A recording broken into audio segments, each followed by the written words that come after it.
Plus de 60 ans après les indépendances, force est de constater que les pays africains sont incapables de s'autogérer sans avoir recours au Fonds monétaire international. Alors que les pays sont désormais à la croisée des chemins, la mobilisation des ressources internes devrait être la principale priorité des dirigeants. Explication de Jules Domché dans cette chronique du jour. Comme nous le mentionnions dans notre dernière chronique sur le FMI, c'est totalement incompréhensible qu'à ce jour, des pays africains décident encore de recourir au Fonds monétaire international. C'est d'autant plus incompréhensible qu'il est établi que le FMI n'a jamais aidé un pays à se développer. Au contraire, c'est une fois sorti des programmes du FMI qu'on voit des pays se métamorphoser. En effet, ce que l'on oublie très souvent de dire, c'est que le FMI n'apporte pas les ressources nécessaires pour propulser le développement d'un pays. Pour dire simplement, le FMI n'apporte pas très souvent de l'argent. Dans la réalité, le FMI n'est qu'un simple facilitateur qui facilite l'accès au financement du monde occidental. Autrement dit, le FMI est juste là pour imposer des contraintes aux États qui souscrivent à son programme. Des contraintes économiques, car c'est lui qui définit et contrôle votre politique économique. Des contraintes sociales, car il vous impose d'abandonner tout ce qui peut contribuer à élever les standards de vie de vos populations. Des contraintes, même politiques, parce qu'il va jusqu'à influencer des nominations à des postes stratégiques au sein de votre administration.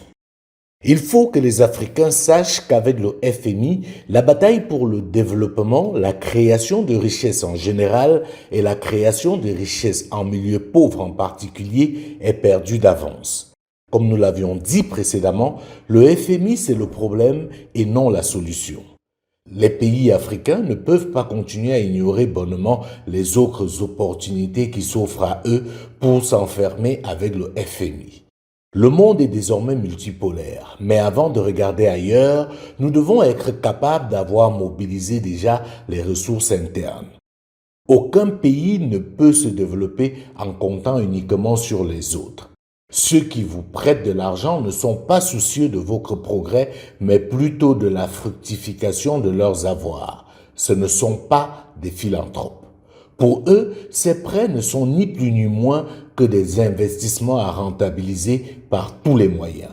Et le FMI est donc là pour garantir leurs intérêts, en s'assurant, grâce à ces programmes, que vous allez travailler pour rembourser ces partenaires en leur faisant gagner de l'argent au passage. C'est ainsi que s'installe la spirale de la dette dans laquelle est plongée la plupart des pays africains. À cause du FMI, vous n'avez plus de banque de développement par exemple. Les mesures du FMI bloquent votre capacité à créer de la richesse. Conséquence logique, vous êtes incapable d'élargir votre assiette fiscale. Ne pouvant plus produire ce qu'il faut, on vous oblige à vous endetter pour rembourser des dettes, hypothéquant ainsi au passage l'avenir des générations futures. Ceci dit, sans un changement radical de paradigme, ces États soumis aux institutions de Bretton Woods sont définitivement condamnés, car c'est une voie sans issue. Le premier changement urgent à faire, c'est de mettre l'accent sur la mobilisation des ressources internes qui a le mérite de renforcer votre souveraineté. Dans la logique, on ne va à l'extérieur que pour rechercher le complément si les ressources internes ne sont pas suffisantes. À titre d'exemple, le Japon est le pays le plus endetté au monde, mais la force du Japon, c'est que l'essentiel de sa dette est interne. L'autre chose à faire pour arriver à ce résultat, c'est par exemple de s'attaquer au code CIMA, qui en réalité est un mécanisme savamment organisé pour limiter ou mieux bloquer la mobilisation de l'épargne interne afin de maintenir les pays de cette zone en captivité grâce à la dette extérieure.